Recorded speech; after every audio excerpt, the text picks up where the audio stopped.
Hey, what's up everybody? Cruz here with Dungeon Boxing Club. Today I am beyond excited as we are kicking off our beginner series starting with the boxing stance. So stick around, you don't want to miss out.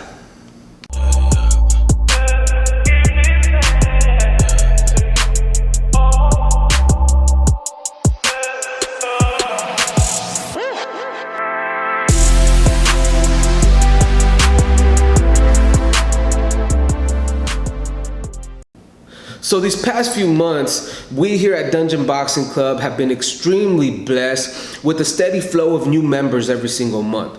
So we decided to start this boxing series, this beginner series here, to kind of give you an idea of some of the things that we're looking for before you start the program, or maybe if you've already started, give you kind of some tips and stuff that you can do at home prior to coming to the gym. And today we're going to start with the very first thing we need to get down, and that is the boxing stance. Now, the reason why this stance is so important is because the stance provides your foundation.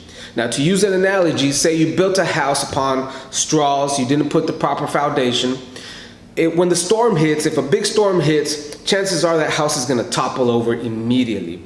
Same thing is with the boxing stance. It provides your center of gravity, it provides your foundation, so when that storm comes or those punches come your way, you got built on a solid foundation and you're not going to waver with every punch that is thrown. You're going to be able to withstand this storm.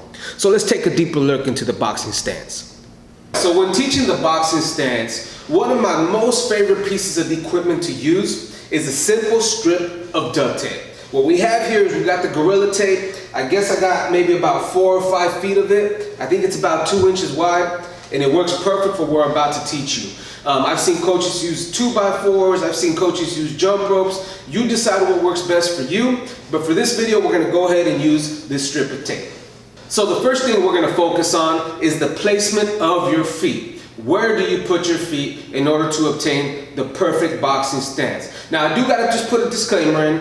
What I'm about to teach you, this is something that I've learned over the years through experience, but it's definitely not the right or the perfect way of doing it. If you have any ideas or you think maybe I can improve on this, please drop a comment. I am a student of the game, so I'm always up to learning. But here's the way I teach my students. So using this strip of tape, what we're gonna do is we're gonna put the front foot right on the edge of the left side of the tape, okay? Just right on the edge. I'm gonna have like my big toe right on the edge of the tape there. And then I'm gonna put my back foot right on the edge on the right side of the tape. So my heel is gonna be on the right side of the tape. Now I like this stance here because you're not too squared up and you're not too lined up. And what I mean by that, if you're too squared up like this, you're making yourself a real easy target. You're hit, and plus you can't put the hips into your punches. You can't let off your punches the way you're supposed to. If you're too lined up, meaning I'm turned this way, there's absolutely no way I can move the way I'm supposed to if I'm trying to create angles. There's no way I can put the hip into my power hand. There's just really minimal what you can do. Plus, you're out of your center of gravity. So if I get hit right here, I'm not going to have the balance I need to withstand that punch. So I like to have about right there, as I mentioned, the footing on the tape.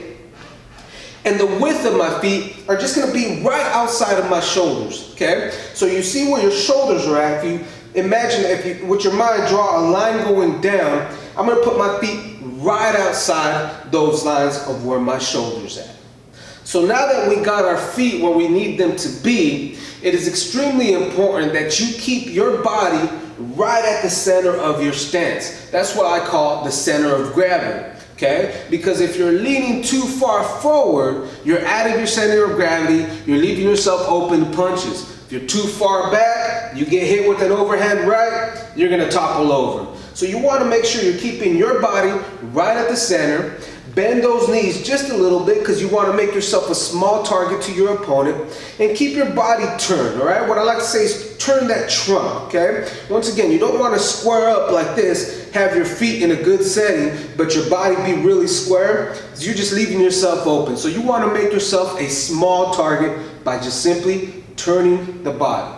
Now that we got the body where we need it to be, you may be wondering, okay, so what do I do with my hands now? Now there's different styles. Every coach teaches a different style. I stick to the basics, real orthodox style. So what I like to see in my fighters is that right hand, okay? I want that hand pressed up against the cheek right here. Reason for that is that's gonna help you defend against your opponent's left hooks, okay? Another thing is I want the elbow pressed up tight against the body. As I've mentioned before, the elbow's job is to protect the body. So if those elbows are up here, they're not doing their job. So we keep that right hand pressed up against the cheek. I keep my elbows pressed up against the body to protect me from those body hooks. And then my jab hand, my left hand, I like to kind of have it a little bit about right here.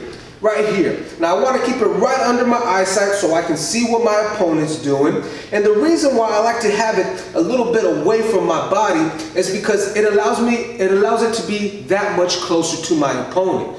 As you know, the jab is going to be the #1 punch, and we'll get into that in a later video. But it's going to be a punch as a boxer that you're going to use a lot. So you want to have it nice and close to your opponent so you can let it off real quick. Just like that. Whereas I've seen other fighters keep it like that. I feel like maybe it just takes a little bit longer to get that jab out there. Now, if you're good at that, using that style, all the power to you. It's just not something I'm comfortable teaching here at Dungeon Boxing Club. So we like to just keep that out right there, and that way we can snap it really fast at our opponent's face. And that's the boxing stance. So just to recap a little bit, I encourage you guys to use the duct tape. It works so well when working with stance, especially when you're teaching new fighters. It gives them something tangible to use as a guide. So remember, we want to keep our feet on either side of the tape, okay? My feet are a little over my shoulder width apart, okay? So if my shoulders are about right there, I want my feet to be on the outside of those lines. Okay? We're going to bend the knees. We're going to keep our body right in the center of our stance. All right? From there, we're going to put the right hand nice and high up against the cheek here to protect from those hooks. Elbows tight to the body. And then my jab hand, or my left hand, is going to be about right in that position, right under my eyesight, keeping the elbow tight to the body. Now this is going to allow you to move, dip, slip, whatever it is you're doing, especially when you're working your footwork. This is going to allow you to have the proper foundation to let off your powerful punches.